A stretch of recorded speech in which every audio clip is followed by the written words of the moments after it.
preliminar elaborado por la Misión de Solidaridad Internacional y de Derechos Humanos.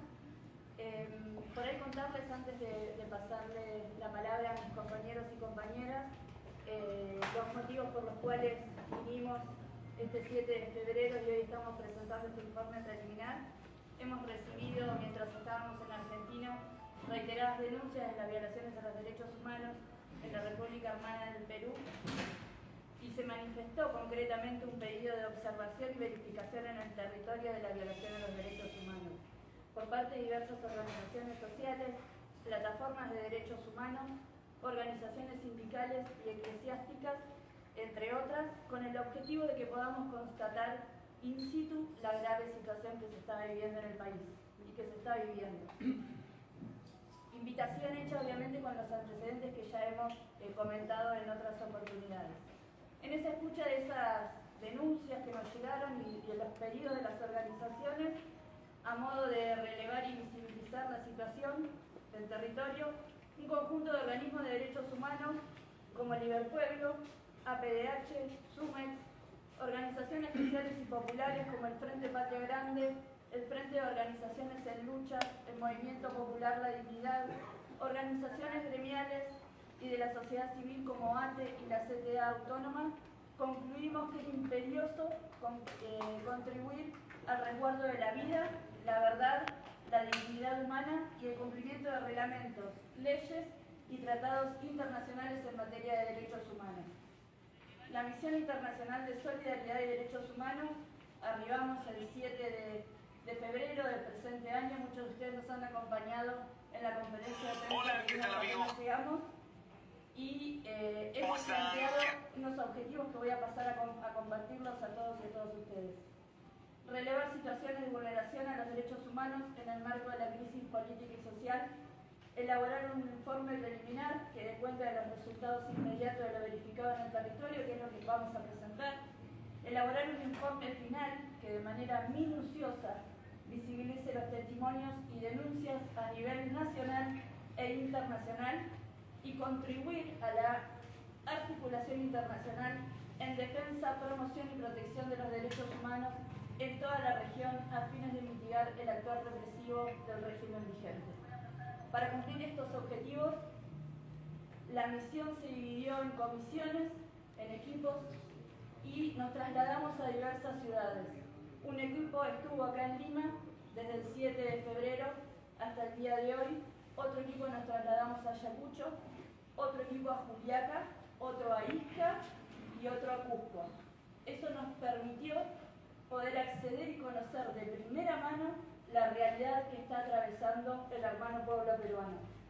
La voz de las víctimas y los familiares, de compañeros y compañeras de organizaciones y organismos de las distintas regiones del Perú es la fuente principal de nuestro informe preliminar hoy. El sufrimiento del pueblo peruano entendemos que exige nuestro máximo esfuerzo, compromiso y rigor en la visibilización, denuncia y desnaturalización de las prácticas represivas que se encuentra desplegando el actual gobierno. Le paso la palabra a los compañeros. Bueno, muchas gracias a todas y a todos por venir, a las trabajadoras y los trabajadores de prensa que se han hecho presentes de forma general, y antes de darle la palabra a quienes estuvieron directamente en los territorios, que van a dar un informe pormenorizado especial sobre cada uno de ellos, en donde nos hemos hecho presentes como Misión de Derechos Humanos, señalar que de conjunto, sobre la base de lo que planteó recién María José, hemos podido sacar una serie de conclusiones generales. Una serie de conclusiones generales, en primer lugar, en relación al accionar represivo del Estado en Perú, particularmente a un protagonismo muy nítido de la Policía Nacional del Perú en la represión contra la protesta social, en muchos casos con la asistencia de las Fuerzas Armadas, en algunos casos en particular, como van a narrar quienes me procederán en el uso de la palabra, con un protagonismo especial también de las Fuerzas Armadas, que intervienen en tareas de represión interna. Hemos recabado numerosos testimonios, y sobre la base de los testimonios que hemos recabado y también de nuestra participación físicamente directa en una de las movilizaciones que se realizó acá en Lima, hemos podido constatar el enorme despliegue represivo que se pone de pie en Perú contra la protesta social. Participamos de la manifestación hacia el Poder Legislativo el día 9, vimos miles y miles de efectivos policiales para restringir el libre ejercicio del derecho a la protesta. Lo que nos decían los manifestantes es que lo que es habitual en ese tipo de manifestaciones es que ni siquiera los deje llegar a una cuadra de Congreso y muy rápidamente los repriman con gases lacrimógenos, por lo menos, y en ese sentido hemos recibido testimonios acerca del asesinato de una persona en Lima, producto de un disparo de una bomba de gas lacrimógeno de muy cerca a la altura del rostro. Hemos constatado también el uso de armas de fuego, proyectiles de armas de fuego que han causado asesinatos en el marco de las protestas sociales, y esto ha sido un patrón generalizado contra la protesta que se ha desarrollado durante el último periodo. El caso particular específico de la Universidad de San Marcos, nosotros lo habíamos recogido antes de viajar hacia Perú. Cuando llegamos acá nos entrevistamos con estudiantes que sufrieron esa represión, que nos testimoniaron, que vieron el ingreso de las tanquetas, mujeres estudiantes particularmente que sufrieron vejaciones, que sufrieron violencia de género por parte de efectivos masculinos de la fuerza de seguridad. Y también señalar que muchos de los testimonios indican la presencia de elementos de civil de la fuerza de seguridad, de la policía. Los han identificado en muchos casos como ternas que se infiltran en las manifestaciones y que inician un conflicto para sobre esa base desatar una represión. Todos estos testimonios son patrones que nos han narrado aquí en Lima y que también hemos recogido en las distintas regiones del país y que constituyen un patrón común. Lo mismo ocurre con las detenciones arbitrarias, obstaculizando el derecho a la defensa, a un debido proceso de quienes son detenidos, obstaculizando en muchos casos también el libre ejercicio de la profesión de los letrados, de los abogados que voluntariamente defienden a las personas que sufren esas detenciones, y la persecución contra las y los dirigentes de diversas organizaciones. El caso particular de las detenciones de las y los dirigentes de Ayacucho del FREDEPA es un caso emblemático de persecución y de amedrentamiento y de intento de disciplinamiento de las organizaciones sociales, populares, campesinas, sindicatos, de mujeres que protagonizan las protestas sociales en el Perú. Otra de las cosas que podemos establecer como conclusión preliminar sobre la base de haber estado en Lima y haber recorrido el país es el hecho de que en Perú hay una legítima protesta. Y esto nos parece muy importante, porque a nivel internacional vemos declaraciones en diversos medios de comunicación o de algunos integrantes del Poder Ejecutivo diciendo que no se trata de una protesta social, buscando desnaturalizarla, y por el contrario nosotros en la propia manifestación en Lima y en las diversas regiones lo que encontramos son organizaciones, son ciudadanos que se están manifestando teniendo muy en claro cuáles son sus reclamos, cuáles son sus objetivos, en su mayoría de características políticas, y que por lo tanto no pueden tener una respuesta represiva, sino que tienen que tener una respuesta política, que no es lo que está ocurriendo el día de hoy. Y finalmente, para concluir y para darle la palabra a las y los demás integrantes de la misión, decir que uno de los principales planteos que nos han hecho en los diversos testimonios es la dificultad que hay actualmente para encontrar justicia. Justicia por los asesinatos, justicia por los heridos, de poder hacer una denuncia sin temor a sufrir persecución. Es decir, los diversos testimonios también tienen un patrón común acerca de una situación de persecución, incluso a las personas que se atreven a denunciar, de persecución a toda persona que tenga algún tipo de vínculo con las protestas o incluso a quienes hayan sufrido heridas en el marco de la protesta pero que no estaban participando de la misma. Es decir, la dificultad de acceder a un proceso justo, a un acto de justicia, y en ese sentido de ahí la importancia del trabajo de esta misión y de la campaña internacional para que todos los organismos internacionales de justicia fijen su respectiva posición. Finalmente, en base al informe preliminar que hemos elaborado como misión y que especialmente ha elaborado el equipo jurídico de la misión, integrado por letrados, abogados especializados en materia de derechos humanos y de derecho público internacional, provisoriamente lo que podemos señalar es que hemos, sobre la base de los testimonios, y no solo los testimonios, sino de la prueba documental que nos han acompañado junto con los testimonios, videos, fotografías, necropsias, distintos tipos de elementos probatorios, nosotros podemos plantear provisoriamente que aquí se han cometido los siguientes delitos: delitos contra la vida, homicidios, delitos contra la integridad física, lesiones varias, delitos contra la integridad sexual, abusos sexuales, delitos contra la libertad, privación ilegal de la libertad, detenciones arbitrarias, torturas, delitos contra la libertad de reunión y el libre ejercicio de la protesta, delitos contra la propiedad, daño, delitos contra la libertad de tránsito, delitos contra el derecho de peticionar ante las autoridades y delitos contra la libertad de expresión.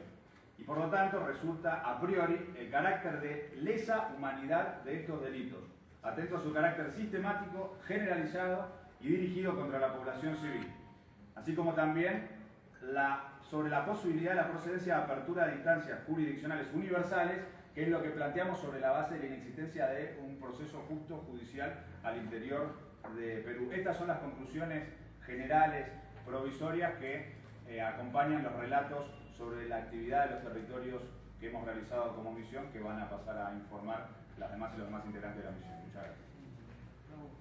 Bueno, buenos días a todos los trabajadores de prensa. Nuestra misión tomó testimonio en Cusco, en Ayacucho, en Lima, en Ica y en Juliaca. Pero también informar que seguimos recibiendo denuncias de distintas localidades del país, como Apurímac, Andahuaylas, distintas denuncias que también van llegando al correo con material probatorio, ¿no? de la cantidad de violaciones a los derechos humanos que está ejerciendo el Estado sobre la población. Me voy a referir en particular, nuestra delegación se trasladó a Juliaca, con 5 integrantes. Trabajamos 2 días con la comunidad. Primero, señalar que consideramos que Juliaca ha sido el epicentro de la represión. En esa zona se cuentan ya 20 muertos, pero en el primer día de manifestación, que estamos refiriéndonos al 9 de enero, los relatos de la población son verdaderamente desgarradores.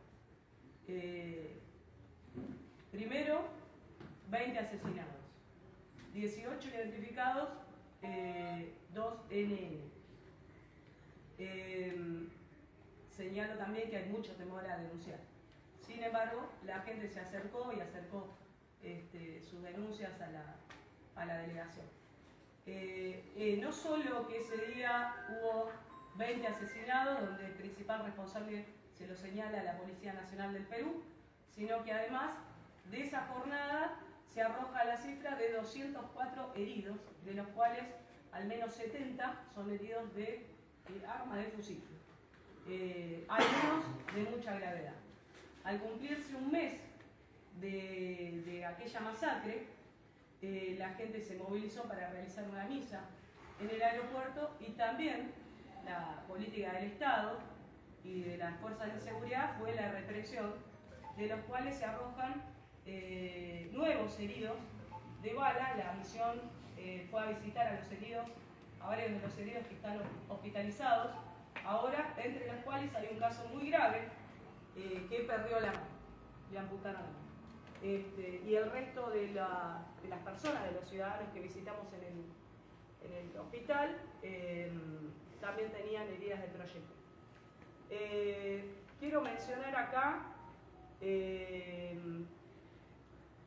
que los relatos hablan de una sistematicidad de la dinámica represiva, que incluía disparos de bombas lacrimógenas sobre la manifestación que se estaba realizando, una estampida de humo, de gas lacrimógeno, y junto con ellos esto estaba combinado con disparos y de plomo, ¿verdad?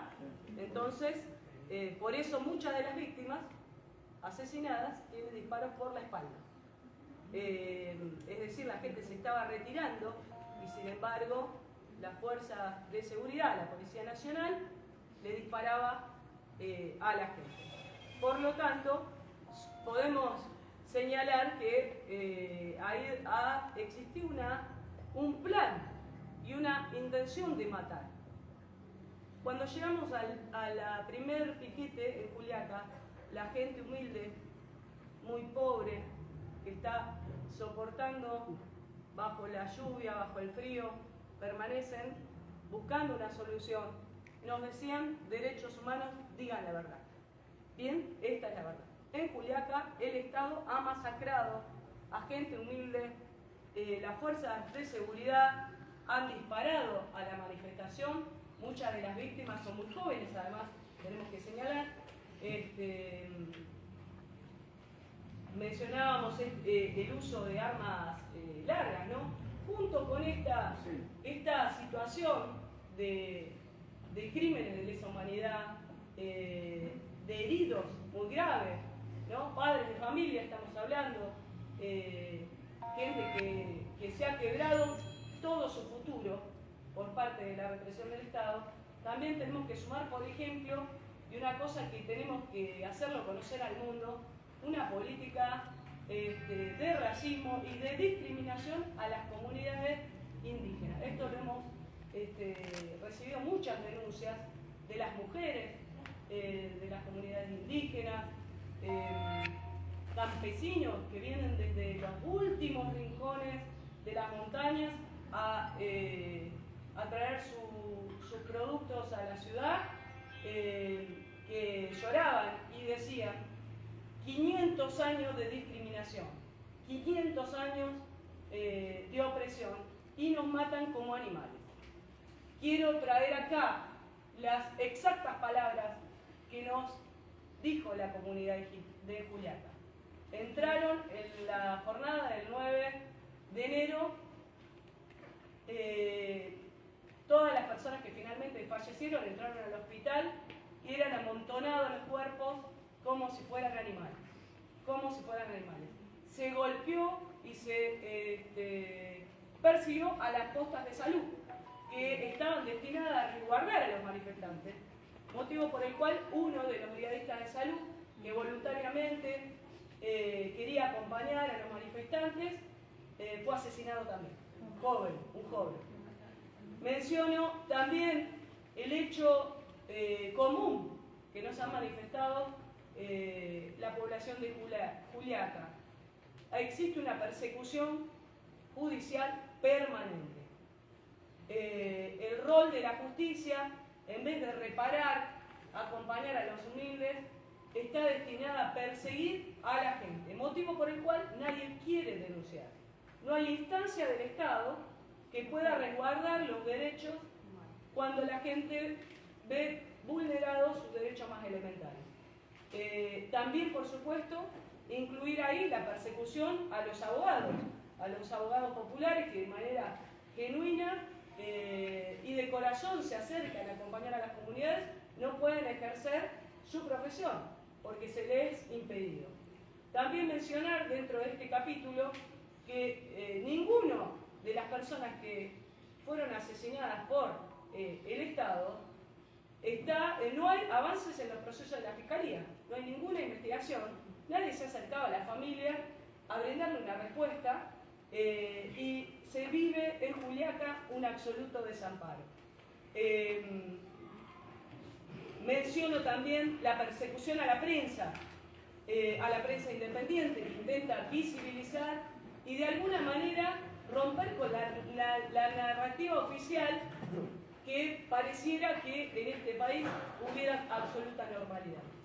Hay un pueblo en el sur del Perú que clama por justicia. Nosotros hemos tomado las denuncias de la mayoría de los familiares que han tenido una persona asesinada en su núcleo familiar. Y han sido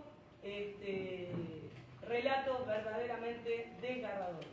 Las familias han venido a entrevistarse con la misión, con la foto de su muerto, que en su mayoría, por ejemplo, quiero mencionar en particular casos emblemáticos que explican cómo todo lo que sufrió el pueblo de Juliaca, todo lo que sufrió. Entre ellos está el caso de Edgar Choquehuanca, que por ejemplo murió en el acto por 4 disparos de fusil. tenemos la autopsia que nos han acercado los abogados. Tenemos el caso de Brian Apasa Yumpili, de 15 años. 15 años. El caso de Marco Antonio Samillán. El caso de Mamani Anco Cristian. En particular, yo en lo personal entrevisté a su padre, que se acercó a la misión con la foto de su hijo, músico, 22 años, se acercó a la manifestación en su justo y legítimo derecho a la protesta y fue asesinado por una bala de fusil debajo de la axila. Clamaba por justicia. Nuestro compromiso con él ha sido difundir su caso y llegar a todas las instancias internacionales para que su padre tenga justicia. Este caso en particular, además, el disparo le destrozó 3 órganos, lo cual habla de que además ingresó de forma diagonal, lo que habla de la posible existencia de francotiradores. Y por supuesto no nos queremos olvidar de ninguno de los casos, porque también está Nelson, Uber, Ilko Condorí, Eber Mamani, que también Arki, de 40 años de edad, Roger Ronaldo Cayo Sacaca. Bueno, realmente vamos a mencionar finalmente los nombres de todas las víctimas de la represión del Estado. Quiero finalmente decir que la cantidad de violaciones a los derechos humanos que hemos visto en Juliaca va acompañado de una profunda indefensión de la gente. Una vulnerabilidad total, pero sin embargo, esa resistencia milenaria de los pueblos indígenas los mantiene en pie. Me hace acordar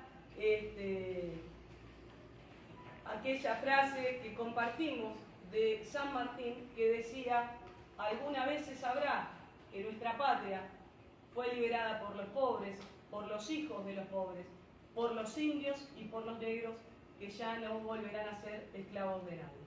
Nuestro abrazo caluroso al pueblo de Juliaca y nuestro compromiso para que haya memoria, verdad y justicia. Muchas gracias. Entonces, por la presencia de todos ustedes. Nuestro equipo estuvo en Cusco y, bueno, para ser sintético, suscribimos todo lo que se ha dicho antes. Y esto es una desgracia, la sangre derramada de los hermanos es una desgracia que clama al cielo. Han sido conculcados, vulnerados muchos de nuestros derechos que tenemos por solo ser personas y también por ser peruanos en este caso, porque la Constitución los ampara. Entonces, para ser concreto, no se trata solamente de represión.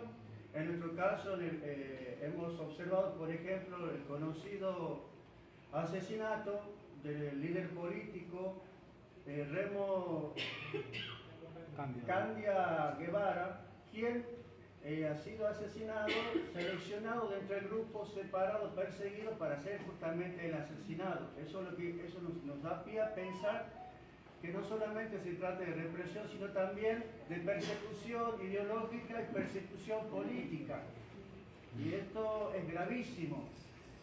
También en la misma línea, muchas personas, como ya dijeron acá en el caso de Juliaca, los comunicadores populares, como los que están aquí presentes, están siendo perseguidos y censurados, mientras que los grupos opuestos de pensamiento y de cuño diferente, sus videos muy violentos no están siendo para nada censurados.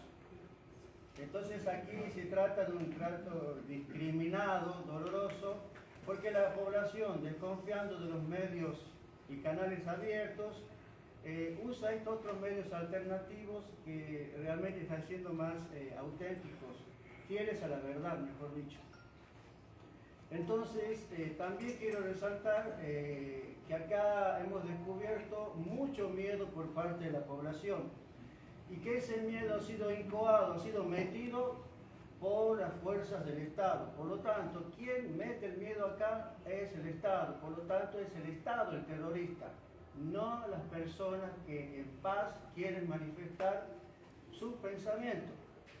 Entonces, mientras se los endilga y se los estigmatiza por ser terroristas, el que está siendo verdadero terrorista es el que está disparando y matando tantos peruanos. Por un racismo y Y discriminación. notamos dolorosamente que está hecho por personas que tienen un racismo y siendo que son de la misma raza matando a sus hermanos. Y eso es dolor. Y eso clama al cielo, que quede claro. No va a quedar así nomás eso. No buscamos venganza, no se trata de venganza, sino que la justicia humana de los hermanos y hermanas, y también solidaria, va a llegar en algún momento, no sabemos cuándo. Tercero, queremos resaltar desde Cusco algo muy importante, la presencia de las mujeres solidaria, acompañando a todos los compañeros y compañeras en sus peticiones justas y cocinando, haciendo las cosas esas muy de hogar y que por eso mismo han sido vulneradas. Olla común, cuidando a los enfermitos, a los que se han quedado heridos, haciendo de mamitas en el fondo, mamá, que todos necesitamos. Entonces, es muy doloroso porque ellas también han sido vulneradas. En cuanto a mujeres, en cuanto a aborígenes, en cuanto a pobres, en cuanto a campesinas. Entonces, son muchas opresiones sobre la misma persona. Y eso tampoco se puede permitir. Clama al cielo, duele, ataca a Dios esto que está pasando. Y por último quiero recalcar que muchos hemos recibido hasta una denuncia de amenazas de vida y de muerte para una compañera que es comunicadora popular.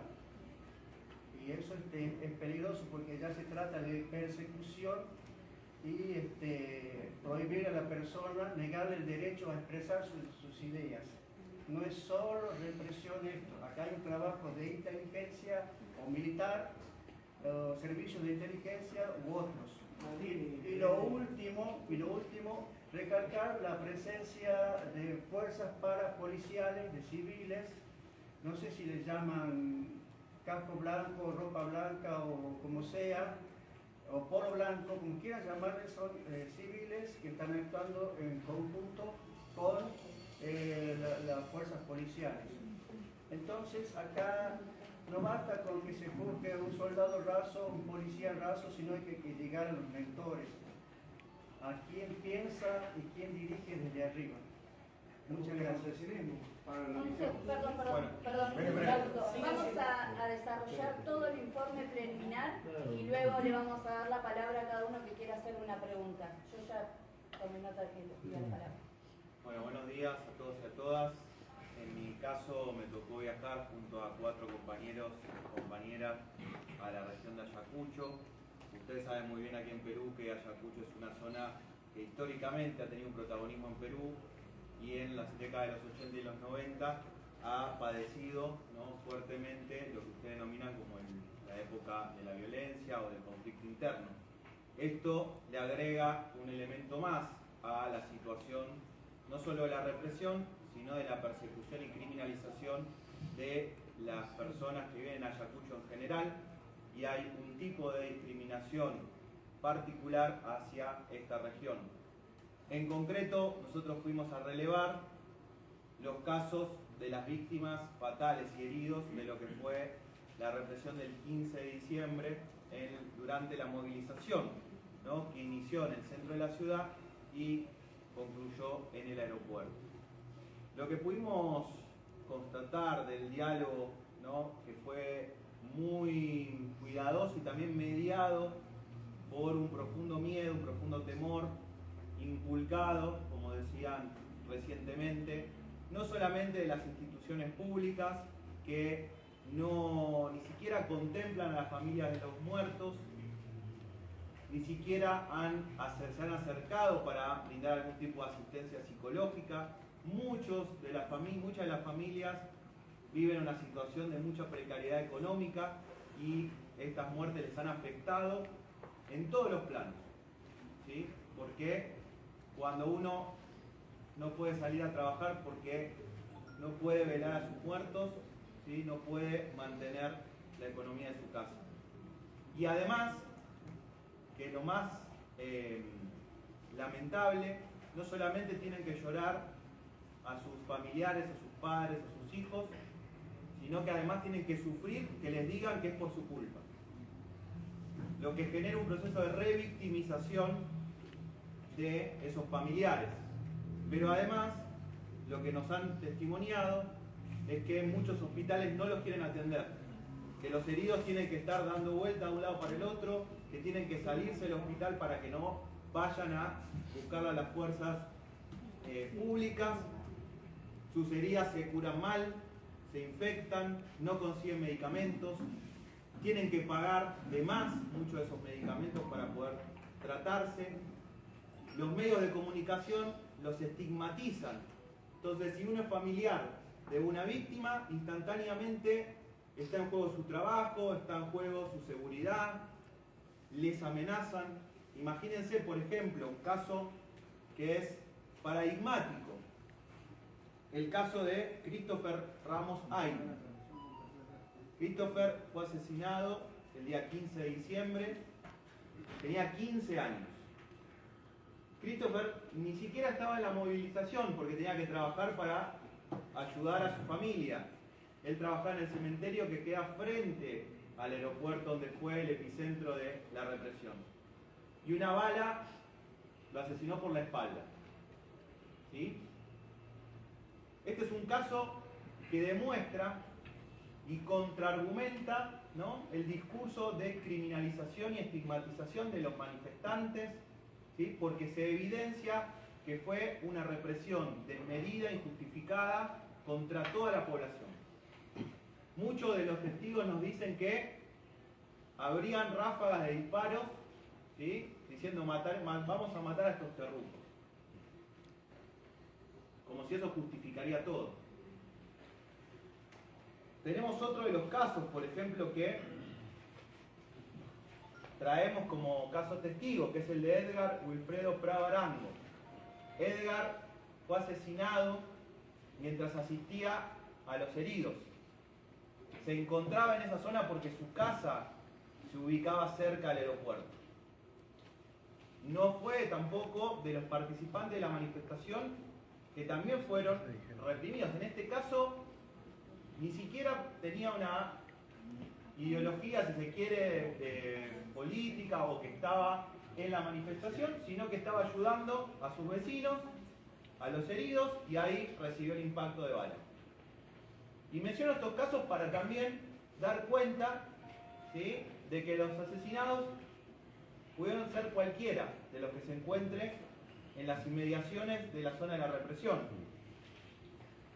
Uno de los casos también que pudimos acceder a los testigos y familiares es el de Raúl García Gallo. Él sí estaba en la movilización que se desarrolló ese día y los testigos nos dicen que fue ejecutado a menos de 1 metro con un disparo en el abdomen. De la misma manera tenemos a los otros 7 casos, ¿sí?, que no pudimos acceder directamente por lo que les mencionaba, la situación de persecución constante hacia las familias, de intimidación, de criminalización que siguen haciendo los medios de comunicación y los poderes del Estado, que siguen argumentando y justificando la represión, ¿sí?, bajo la estigmatización ideológica, y en particular en Ayacucho, ¿sí?, utilizan el dolor y el conflicto de décadas pasadas para seguir estigmatizando y reprimiendo a la población en la actualidad. Nos tocaron situaciones donde en la calle se nos acercaba gente y nos pedía por favor que contemos esto, porque incluso a trabajadoras y trabajadoras que venden en el mercado les estaban persiguiendo y les amenazaban. También aprovechar esta conferencia para exigir el cese de las amenazas a los familiares. Ya tienen suficiente carga con sus muertes como para que tengan que padecer que les digan vas a ser la segunda si seguís hablando. La próxima vas a ser vos. Callate porque te vamos a matar. Estamos hablando de familiares que padecen una situación económica muy precaria y que ni siquiera han tenido asistencia. Pero además de esta situación lamentable que fue el contexto de la represión, el 15 de diciembre, donde actuó conjuntamente las Fuerzas Armadas con la policía. A las semanas hubo un hecho de judicialización y criminalización cuando apresaron a la comisión directiva del Frente de Defensa del Pueblo Ayacucho, ¿sí? Sin ningún tipo de procedimiento legal, sin identificación, ingresaron en sus casas, en sus viviendas, se los detuvieron e inmediatamente trasladaron a las 7 personas de la comisión directiva hacia aquí a Lima, previamente, ¿sí?, con un paso por un centro de detención de la década de los 80, ¿sí?, también referenciado en los Javitos, también referenciado por crímenes de lesa humanidad, y luego de ese paso trasladados a Lima y apresados, sin ningún tipo de proceso, sin ningún tipo de garantías legales, solamente por ser parte de una organización territorial, una organización civil que pudimos constatar brinda salud a la población, hace ollas populares, recauda fondos para la gente que no tiene recursos, y eso es tomado como sinónimo de criminal, y por eso los detuvieron. ¿Sí? En ninguna parte del mundo una organización territorial que ayuda a la población es denominada como una organización terrorista. Solamente los medios hegemónicos aquí y el poder del Estado caratula a cada persona, cada movimiento, cada organización, institución, una institución que tiene más de 50 años en Ayacucho, ¿sí?, es caratulada como si fuese una organización criminal, ¿sí?, cuando lo que hacen es ayudar, incluso colaborar con las familias que no tienen, ¿sí?, cómo subsistir. Y los heridos, como último punto, que también pudimos dialogar, con el miedo que implicaba que los puedan detener o perseguir, se tuvieron que retirar de los hospitales, ¿sí?, sin curarse. En algunos casos, denuncia de médicos que no curan a los heridos, que no quieren atenderlos, que los denuncian o que directamente los discriminan. Les echan la culpa por estar heridos, por ser derrumbos, ¿no? Cuestiones que violan todo juramento hipocrático de la medicina, ¿sí? Hay una naturalización de la violencia, ¿sí?, justificando la discriminación ideológica. Y eso no puede seguir sucediendo, ese grado de naturalización en todos los planos, ¿sí? Los poderes que deberían investigar no están investigando, hay desconfianza, ¿sí?, hacia quienes deberían investigar esas muertes, quienes deberían curar y atender no lo están haciendo por el propio miedo y la estigmatización que se ha generado, y claramente, ¿sí?, todavía sigue habiendo personas que no terminan de curar porque no pueden recibir el tratamiento debido en este contexto de persecución y criminalización. Así que, como grupo que estuvo en Ayacucho, pudimos constatar esto, hablamos con familiares, con heridos, con testigos, ¿sí?, siempre bajo un manto de seguridad, de no necesariamente evidenciar quiénes eran porque está este contexto que les estaba mencionando. Esperemos que sirva esta información y este informe para llevarle justicia y que puedan tener paz. Gracias. Bueno, el día sábado 11, 3 miembros de la comitiva nos dirigimos hacia la ciudad de Ica, donde pudimos hacer un trabajo exhaustivo dividido en 3 partes, que constó primero y principal nos reunimos en el Colegio de Abogados de Ica, que amablemente nos prestaron el espacio físico para poder hacer entrevistas y recopilar testimonios de víctimas, de familiares y de testigos de los distintos casos que se vieron y sucedieron en la ciudad de Ica. También pudimos tener reuniones con organizaciones sociales, sindicales, organizaciones campesinas, indígenas, y compañeros y compañeras de defensores, abogados, que también nos hicieron un informe exhaustivo del contexto y la situación que se vive en Ica. Ahí pudimos ver y detectar, por supuesto, para no repetir la mayoría de las cosas que se plantearon aquí, que plantearon mis compañeros anteriormente, pero para resaltar, se vio un excesivo despliegue de la fuerza policial y militar en los barrios de Ica, que luego en una segunda instancia, cuando pudimos ir al barrio Los Chinos, y que pudimos hacer una recorrida por el barrio porque había muchas víctimas que no podían salir de sus domicilios y que necesitaban que nos acercamos. De hecho, estuvimos con un chico que tenía un disparo de arma de fuego en el abdomen y que estaba en una situación de mucha precariedad, tanto en términos de salud como económicos, prácticamente tirado en el piso, durmiendo arriba de la arena. También en ese barrio una de las cosas que nos impactó muchísimo de contexto, aparte de las numerosas entrevistas que nos fueron brindando testimonio de testigos, víctimas, fue el grado de militarización que hasta el día de hoy continúa en el barrio Los Chinos. Militares con armas largas, tanquetas, rodeando el barrio, haciendo rondas y caminando por el barrio. De hecho, nosotros observamos como luego de que la Comisión de Solidaridad Internacional y Derechos Humanos recorría distintas zonas del barrio, atrás nuestro aparecían militares con armas largas acercándose a las familias que nosotros fuimos observando. Eso nos preocupa muchísimo. También en el barrio lo que nos contaban los vecinos y vecinas del barrio Los Chinos es que una de las cosas que sucedió el día de la represión fue que luego de que la policía y el ejército desaloje la Panamericana, así le dicen, ¿no? Incursionaron hacia el barrio cientos y cientos de efectivos, disparando indiscriminadamente hacia los vecinos y vecinas, generando, por supuesto, muchísimos heridos, muchísimos casos fatales y mucha violencia, por supuesto. También nos comentaron que durante 2 días estuvieron arbitrariamente sin luz y sin agua, generando un contexto de mucha dificultad, porque ante esas situaciones de no tener luz y agua, por supuesto que facilita cualquier operativo represivo y genera mucha intimidación. Hemos también estado en el sector Los Álamos, donde estuvimos también con numerosos casos realizando entrevistas.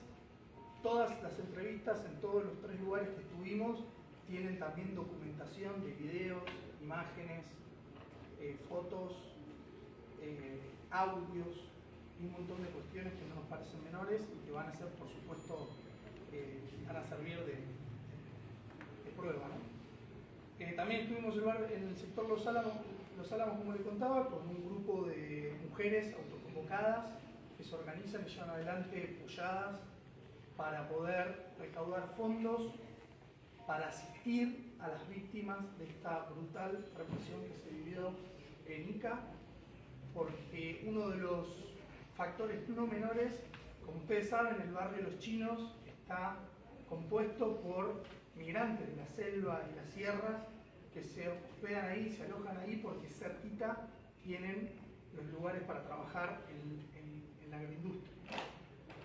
Y una de las cosas que sucedió es que inmediatamente cuando se desataron las movilizaciones, los empresarios definieron arbitrariamente echar absolutamente a todas las personas que vengan del barrio Los Chinos, dejando sin trabajo y sin recursos económicos para poder subsistir. Entonces, resalto en eso la tarea indispensable, solidaria y fundamental de aquellas mujeres autoconvocadas que recaudan fondos trabajando para poder asistir a aquellas víctimas que están en situaciones realmente complejas en Ica. La verdad que con mucho dolor y mucha tristeza vivimos lo que sucede en Ica como en el resto de las localidades, incluso aquí en Lima, y me sumo al pedido urgente del cese de la violencia, de la represión, de los abusos a los derechos humanos sobre el pueblo peruano. Muchas gracias. Bueno, para finalizar, algo que excede al trabajo técnico que hemos hecho en este territorio. Las compañeras y compañeros que están en esta mesa y algunos que ya han tenido que partir, no somos técnicos. Tenemos herramientas técnicas, pero no somos técnicos. Somos hombres y mujeres absolutamente convencidos de que la lucha del pueblo peruano es nuestra lucha. Ustedes son nuestras hermanas y nuestros hermanos. Y les queremos pedir disculpas a todos los que nos han escrito por mail, nos han pedido que vayamos a su lugar. Hubiéramos querido llegar a cada lugar porque sabemos que nuestra presencia no repara en el momento, pero que genera esperanza, que ese abrazo, ese apretón de manos que nos hemos dado en cada lugar, esa mirada profunda que dice sentimos lo que ustedes están sintiendo, ayuda a cobrar fuerza. Le decimos que ustedes no son pobres. Ustedes no son pobres. Los pobres son los que están sentados en el Palacio de Justicia, los que están sentados en el Ejecutivo, los que están sentados en los ministerios. Esos son los pobres. Ustedes son ricos de solidaridad, de amor y cuidado de la naturaleza, de respeto por el otro. Por eso no entienden ni las polladas ni las colectas para sostener la movilización en Lima. No lo pueden entender porque ellos llegan para arrebatar, para robar, para quedarse con lo que no es de ellos. Ustedes son ricos porque nuestros territorios son ricos. Pero también esa riqueza desata esta voracidad que no reconoce ningún criterio humano. Entonces, hermanas y hermanos del Perú, nos vamos a gritarle al mundo que hay que parar la masacre, que tiene que haber justicia y reparación para cada una de las víctimas, que no puede haber una mamá que hoy no puede sostener a sus 2 niños pequeños porque le masacraron al hijo que llevaba el alimento a la casa. El mundo lo va a saber, cueste lo que cueste. Ese es nuestro compromiso y quédense tranquilos que vamos a seguir recibiendo denuncias y esta actividad recién comenzó. Y ustedes, más temprano que tarde, seguro que van a triunfar. Gracias. Bravo.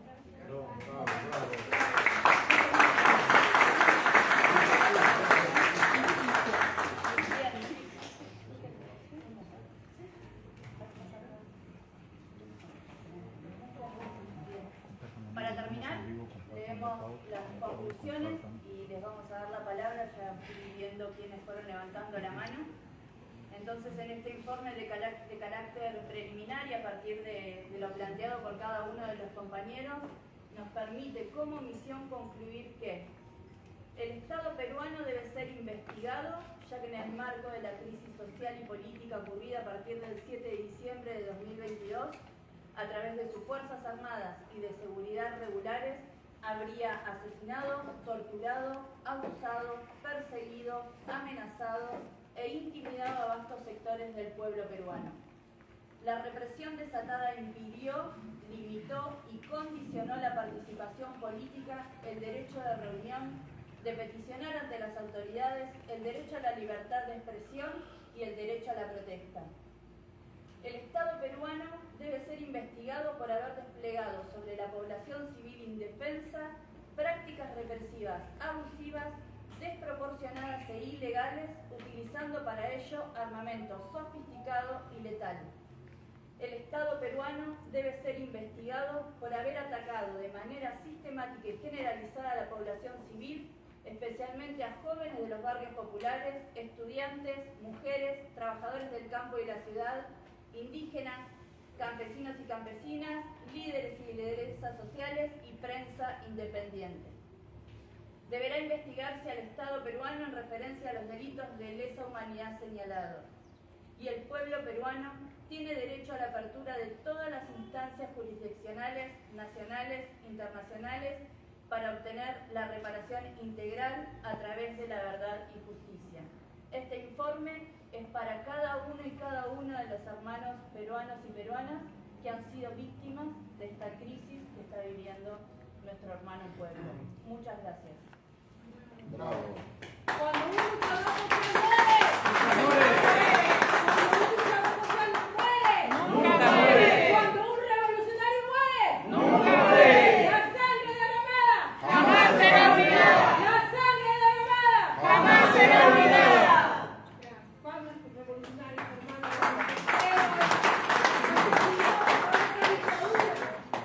El compañero que le había pedido desde ahí. Hermanos de la misión, buenas tardes. Compatriotas de ustedes, buenas tardes. Soy el mayor Hilario Manuel Rosales Sánchez, abogado, ex mayor, porque cuando se produjo el Escuadrón de la Muerte aquí en Piuc, en Lima, aquí en Perú se incluyó el Escuadrón de la Muerte en el año 2012, donde la policía había creado un grupo y con eso han matado a mucha gente que nadie ha pasado desapercibido. He denunciado ante la Corte Interamericana de Derechos Humanos y he terminado preso, yo encarcelado 4 años, 5 meses, 20 días. Y en la investigación duerme en la Fiscalía de la Nación. Ha participado ahí el presidente Ollanta, los ministros, ha participado el comandante general, que es ahora el del comandante general de la policía. Los comandantes generales tuvieron que votar 18 generales para poner a un general ahí en la policía. Por eso pagué yo 4 años, 5 meses, 20 días de cárcel. Ahora he presentado una demanda pidiendo yo, una medida cautelar pidiendo por la seguridad y por la vida de nuestros compañeros, de nuestros compatriotas, ante la Corte Interamericana de Derechos Humanos. Pero la Corte Interamericana de Derechos Humanos me ha devuelto diciendo que no ampara y me pareció una total contradicción, porque sí han amparado lo que ha pedido la fiscal de la Nación, que es una señora protectora de corruptos, protectora de narcotraficantes, una señora que es socia de este gobierno, que tiene intereses en las grandes mineras, porque ella trabaja con la minería. A ella le han dado protección para su vida. Y nosotros, y la gente del pueblo, antes de que se produzcan las muertes, pedí yo la Corte de Derechos Humanos. Por eso, un profundo resentimiento, no con la institución, pero sí con las personas que obraron esto. Porque yo a ustedes les escucho lo que están comentando y se lo juro que se me llena de orgullo saber que existen seres humanos que por lo menos se preocupan por los demás seres humanos. Pero la respuesta objetiva que recibí, y escribí mi correo y se lo voy a entregar, es no ampara. Qué pena como peruano, qué pena como luchador social ahora. Me retiré de la institución policial exclusivamente para dedicarme a hacer algo por el Perú. Señores, nosotros tenemos en el Perú, y quiero, por favor, perdónenme, quiero aclarar este tema, en el Perú nos maneja una organización criminal muy grande. Primero, nosotros no tenemos libertad de prensa. En el Perú se tiene libertad de empresa. Y la empresa del Perú, que maneja el 80% de los medios, es de propiedad del señor Graña Miro Quesada. 80% de los medios de comunicación social. Y este señor es un delincuente convicto y confeso porque nos ha robado muchos millones de soles en el famoso Club de la Construcción. Él lo ha reconocido y así lo han sentenciado como eficaz y está libre. Encima ha recibido nuestro gobierno préstamo para que el señor pueda salir adelante con su empresa. Y es una organización extorsionadora, termino. Es organizadora porque el líder al presidente que no le paga, le destruyen, y al presidente que sí le paga, le levantan la imagen. ¿Cuál es la pregunta? La pregunta es, señores, ¿por qué no se amparó los derechos que nosotros estamos pidiendo como pueblo y sí a la Fiscalía de la Nación? Bien, Sí. una pregunta ahí. Les pedimos a todos, por favor, que sean Varias intervenciones cortas. preguntas y los compañeros vamos a ir respondiendo. Una pregunta muy corta. Dentro de las conclusiones que tienen ustedes con todo este panorama que han señalado, diría yo una conclusión de que hay un encubrimiento sistemático desde el gobierno, desde el sistema de justicia en general a estos crímenes que usted califica de lesa humanidad. Hay una política de encubrimiento. Y la segunda es si ustedes han dicho van a entregar este informe a una serie de organismos internacionales. pero como misión también está dentro de sus facultades patrocinar directamente una denuncia, sea la Corte Interamericana o la Corte Penal, ustedes mismos van a hacer una denuncia. Sí, muchas gracias. En primer lugar, agradecerle y felicitarle por ese gesto humanitario que están haciendo ustedes desde el hermano país de Argentina. Muchas gracias a ustedes por conocer la verdad y ustedes han experimentado en los hechos reales. Pero sin embargo hay algunas que estamos dejando vacíos y sería importante que ustedes nos aclaren el tema del profesor Pedro Castillo Terrones, que está encarcelado sin haber hecho un debido proceso. La Constitución está establecida, pero no han respetado ninguno de los parámetros que están establecidos. Y hoy está detenido o está secuestrado. Esa es la consecuencia de todos estos asesinatos que se viene dando. Y eso hay que remarcarla. Yo quisiera, ¿cuál es la acción principal que nuestros hermanos de derechos humanos desde el país de Argentina están estableciendo?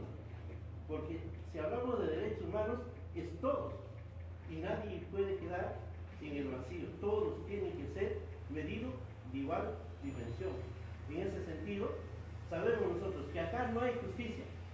La única acción que nosotros podamos hacer para hacer respetar nuestros derechos es a nivel internacional. Creo que en ese tema ustedes son los que tienen que poner toda esa fuerza, porque son humanos. He constatado, yo hace una semana atrás estaba en Argentina, y gracias por ese gesto que están movilizando, y eso tenemos que reconocer. Y ojalá que de esa medida todo el mundo nos enteremos en las acciones reales y hagamos justicia, no solo para el Perú, sino para los otros países que igual seguramente están sometidos por los grandes intereses que tienen cada uno de los países.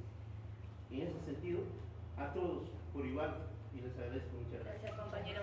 Van a responder, vamos y Además, tenemos un par de preguntas más. Lo que pedimos, no, porque hay otros compañeros que pidieron antes la palabra, ¿sí? Y lo que pedimos es que las preguntas sean concretas, así podemos, ¿sí? Puedan todos hacer las preguntas que están interesados con las respuestas.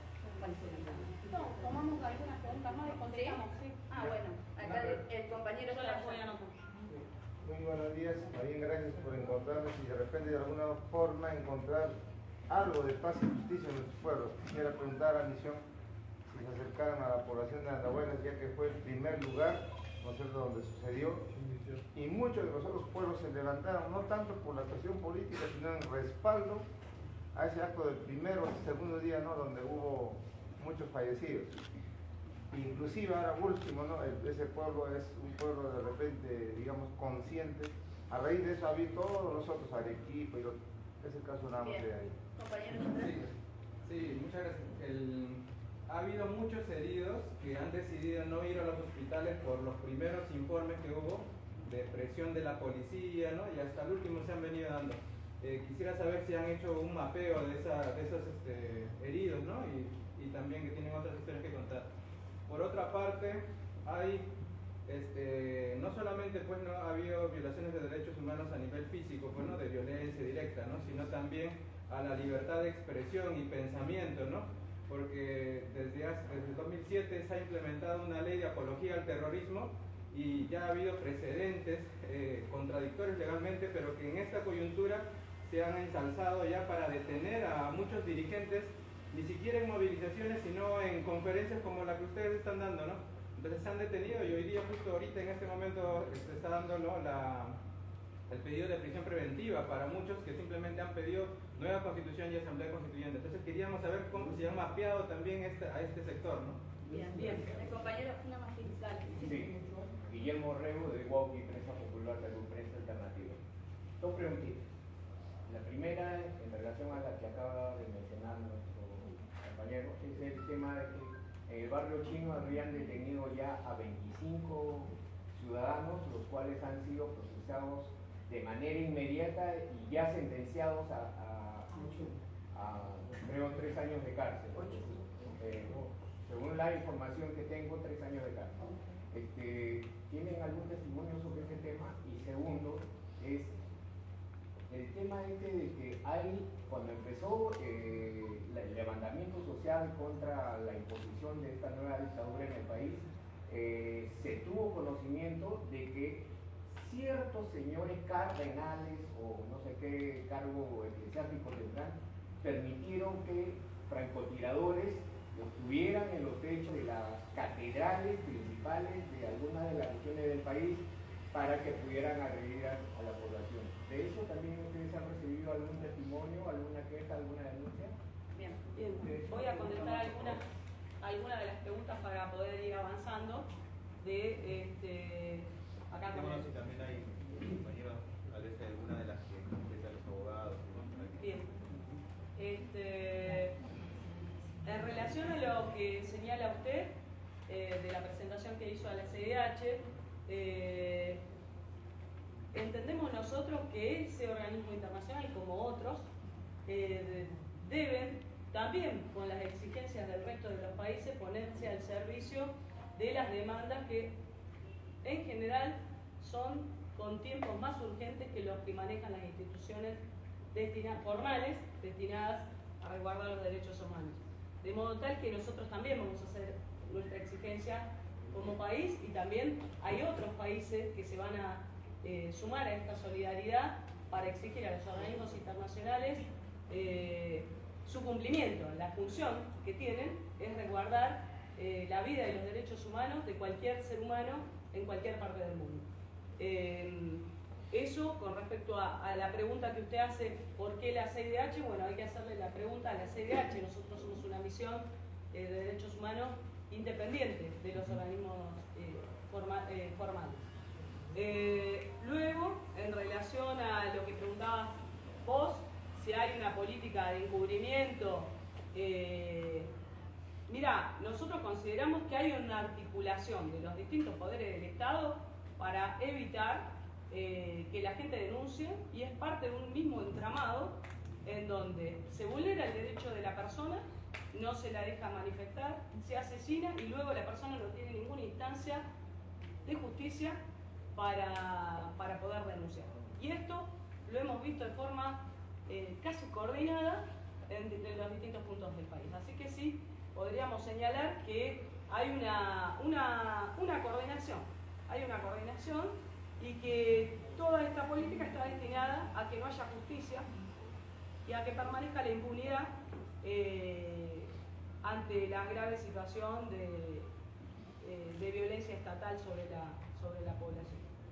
Y en el caso de Andahuaylas, que preguntaban hace un rato acá. La siguiente pregunta fue acá. Caso del profesor Pedro. Sí, ahora la va a contestar la compañera.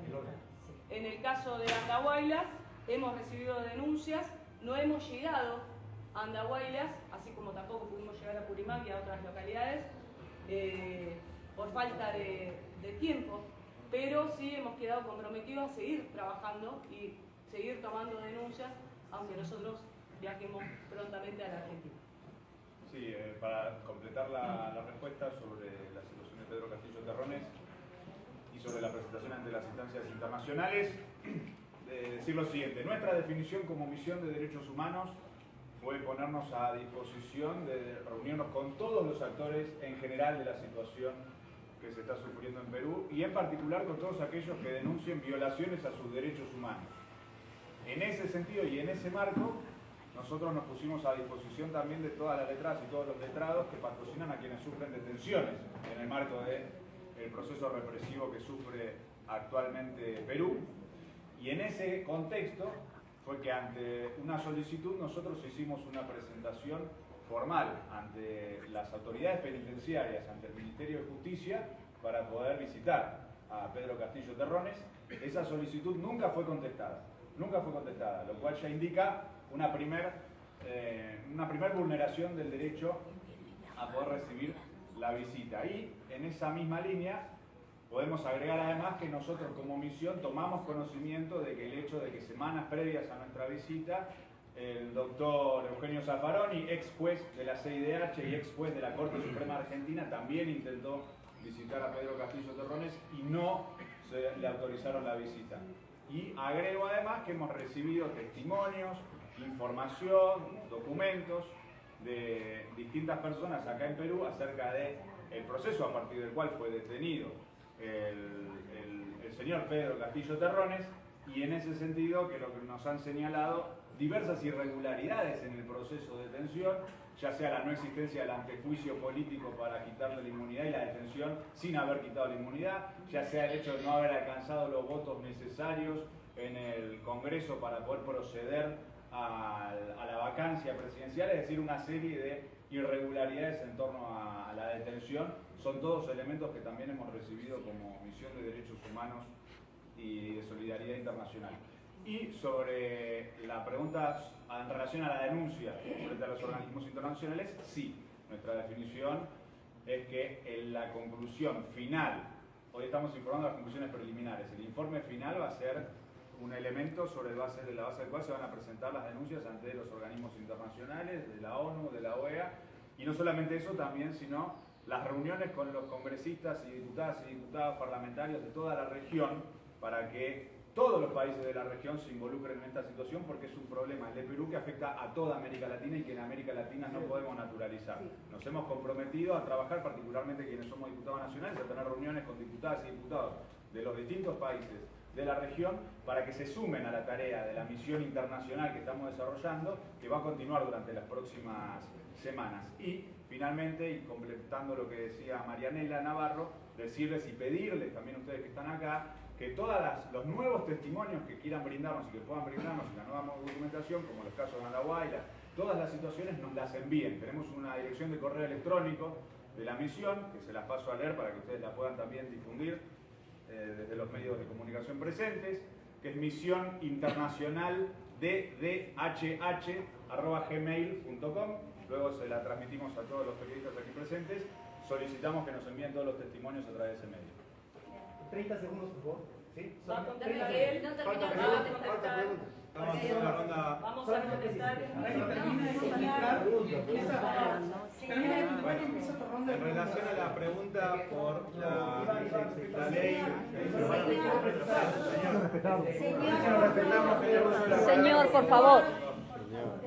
Ahora, bueno, no desespere que vamos a expresarnos sobre todo y espero que sepan entender que nuestro tiempo y el recorrido que hicimos fue limitado en la medida de nuestras posibilidades. Recuerden que esta no es una misión de organismos internacionales, sino que es producto de la voluntad de distintos organismos de derechos humanos, organizaciones sindicales, sociales, ¿sí? Los compañeros que son diputados nacionales, y eso implicó, ¿no? Digamos, que lleguemos hasta donde pudimos llegar con toda la voluntad que tuvimos. Por eso abarcamos todo esto que estamos contando y lo que va a estar en el informe final, pero sin duda que cada uno, cada región, cada caso tiene una gran importancia, ¿sí?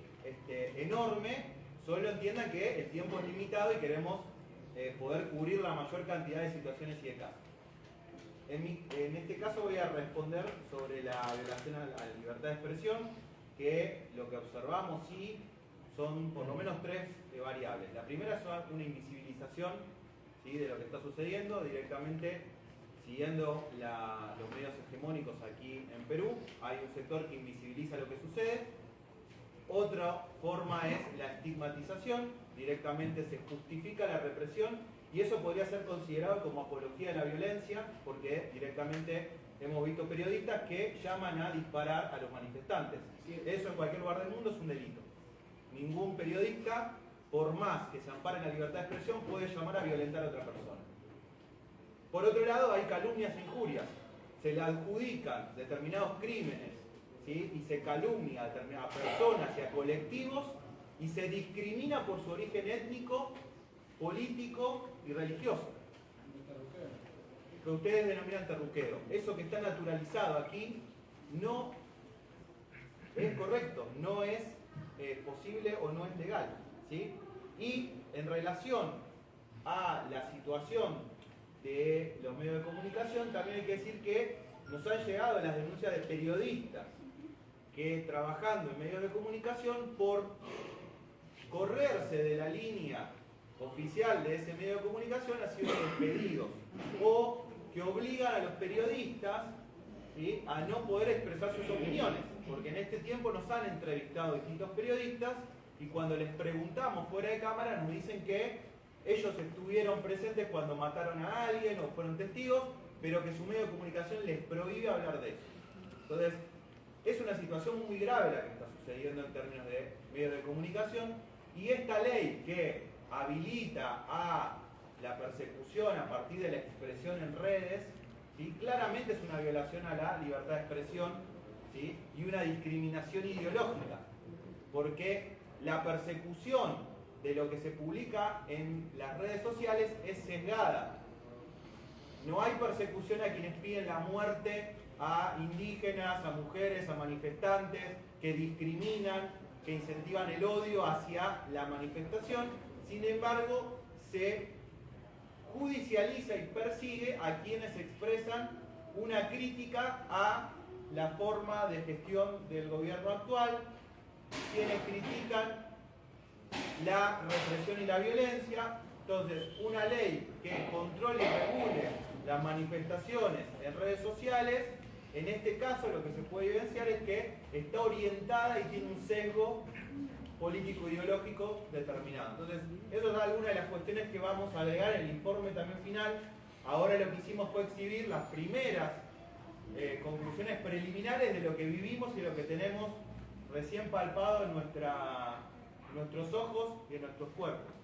Bien, el compañero y después el compañero. William Soberón, de la Agencia de Noticias Bicentenario de Perú.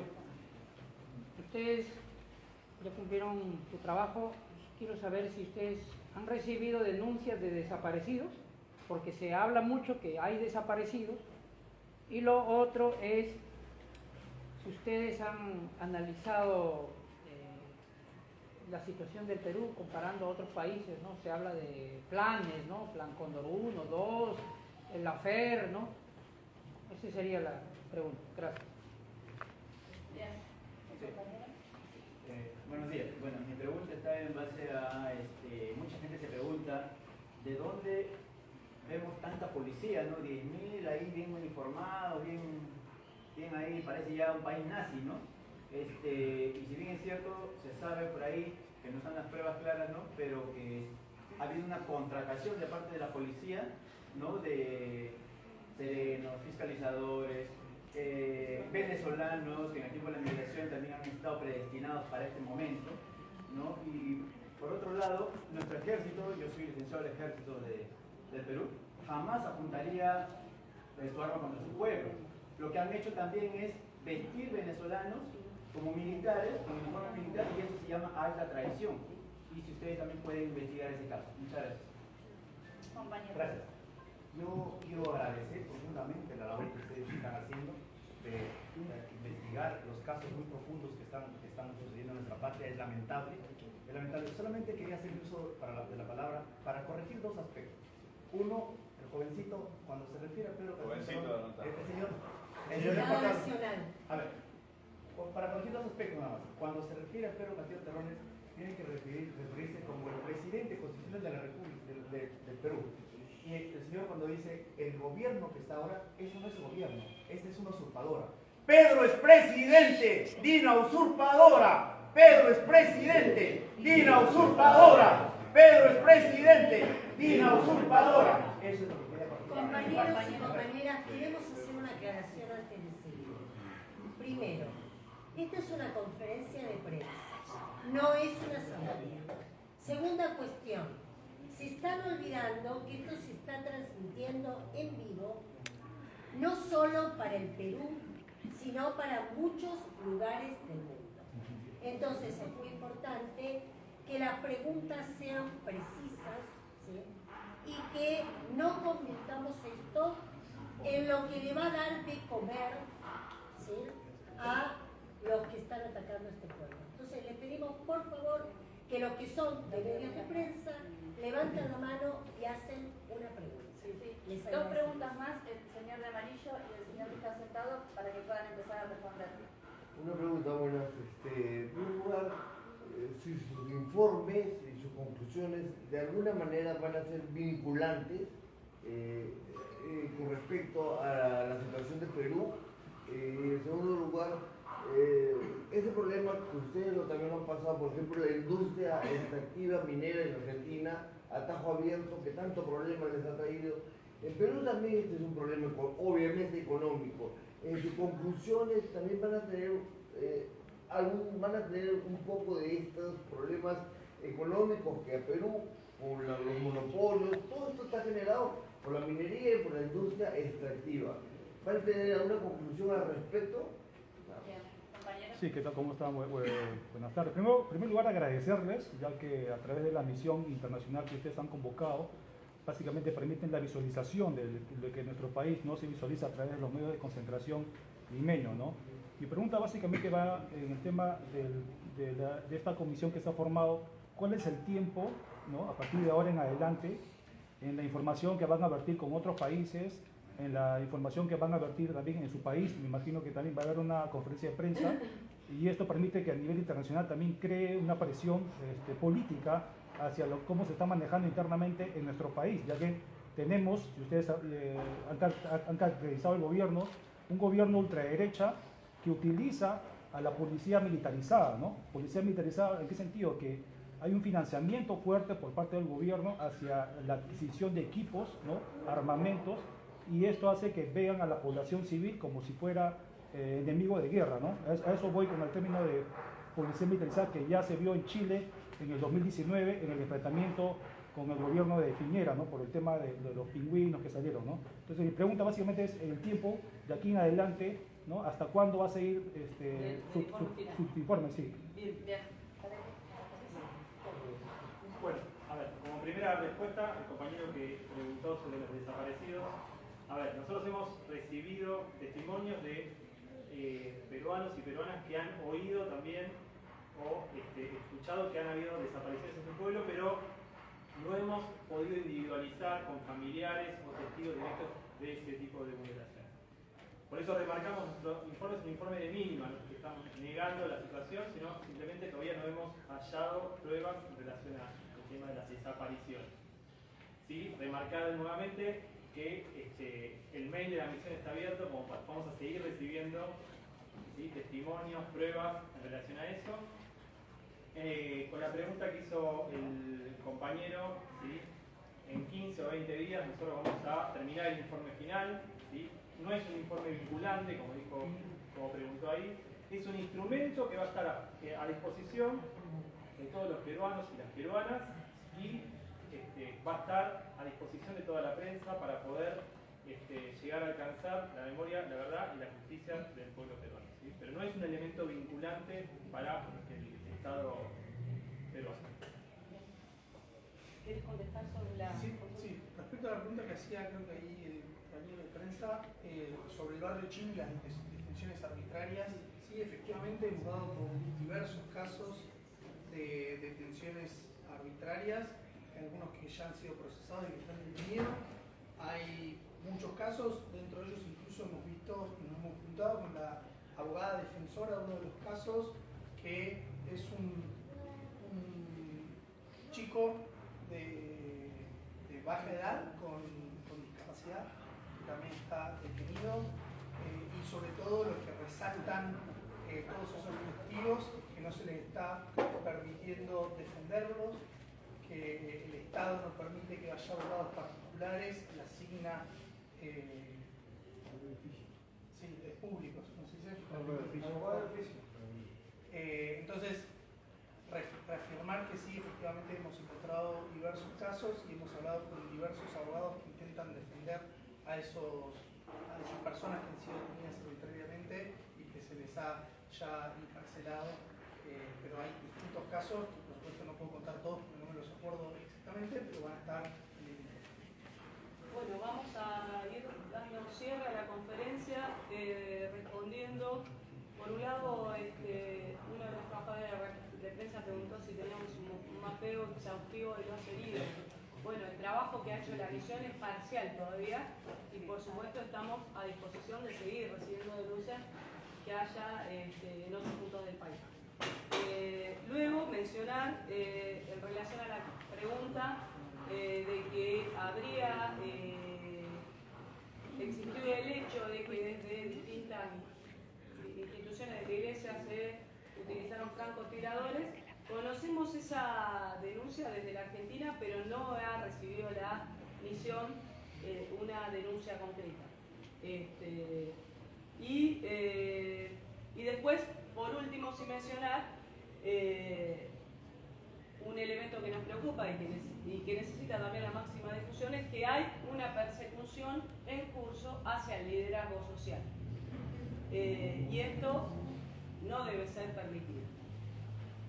La gente tiene derecho a reunión, derecho a la libre asociación, a la libre expresión en cualquier parte del mundo.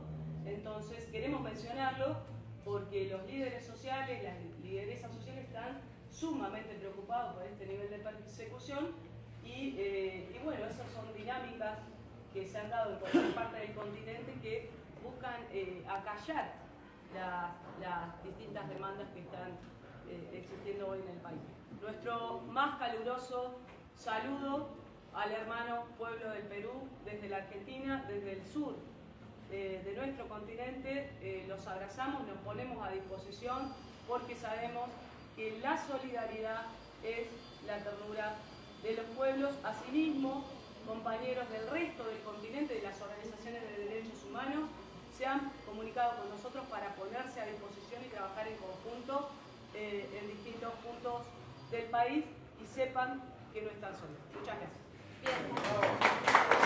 Para terminar, agradecer a cada uno y a cada una de los trabajadores de prensa que sabemos en qué contexto se encuentran trabajando, que nos estén acompañando. Agradecer a los trabajadores y trabajadoras de prensa de Argentina y a nuestros compañeros de la misión, que son los que fueron publicando en las páginas todo el trabajo que estuvimos haciendo en esta semana, y desde ya agradecer la solidaridad, la amorosidad con las que no ha recibido el pueblo peruano. Muchísimas gracias. La conferencia de prensa de la Misión Internacional de Derechos Humanos en Lima, podido hacerle las preguntas que nos responden. Tome en cuenta esta policía.